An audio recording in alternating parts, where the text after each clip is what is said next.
Chris Alvarez had nothing going for him. No degree, no cash, no connections.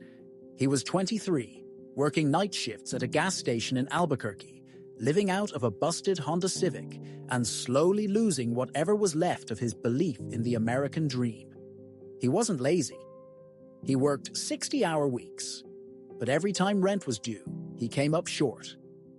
Every job that paid more than minimum wage asked for a degree or 3 to 5 years experience. He had neither. What he did have was grit, a used iPhone, and a YouTube account he hadn't touched in years. That's where it started. One night, during a 2 a.m. lull at the gas station, Chris pulled up a video on how to flip thrift store items online. It seemed too simple to be real, but the next morning, still wired from 3 Red Bulls, he hit a Goodwill. With $17 to his name, he bought 2 vintage band tees and a scratched Nintendo DS. He cleaned the DS, shot a few photos, listed everything on eBay, and waited. 3 days later, the DS sold for $48. One shirt went for $32. The other never sold. But Chris didn't care. He'd just made more in 2 sales than a full day's work at the station. He doubled down. Chris became obsessed. He studied resale markets, like people study for the bar exam. He watched forums, tracked keywords on eBay, learned how to write listing titles that got clicks, how to ship cheap and fast, how to negotiate without flinching. He was still living out of his car, showering at a 24-hour gym. But now he had boxes of inventory in his trunk and a spreadsheet of profits that kept climbing. Within 6 months, he quit the gas station. Not because he was rolling in cash, he wasn't, but because his online hustle was bringing in $1,200 a month, and that was enough to get a tiny studio apartment. For the first time, he had a door that locked and a place to sit that wasn't a steering wheel. The moment Chris had reliable Wi-Fi, he leveled up.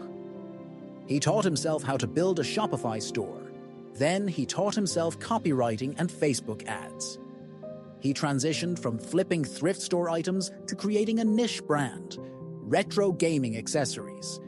His first product was a custom Game Boy case he designed with a guy on Fiverr. It flopped. He lost $600, half his rent money. It crushed him, but he didn't stop.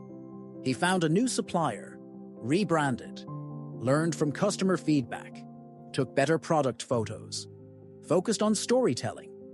The second launch hit. He made $4,000 in the first month, then $7,000.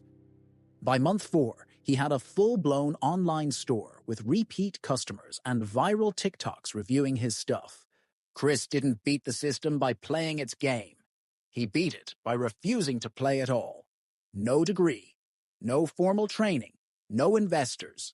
Just trial, error, persistence, and internet access. He didn't become a billionaire, but by 27, he was clearing $150,000 a year, employing 2 other people who had also been counted out. He paid off his mom's medical debt. He started a Discord group to teach others the exact steps he took. No gatekeeping, no fluff. Chris isn't a fairy tale. He's real. He's still out there, working, adapting, failing forward. His story isn't about getting lucky. It's about what happens when you stop waiting for permission and start making moves. Even if no one's watching, no degree, no money, no help, no excuses.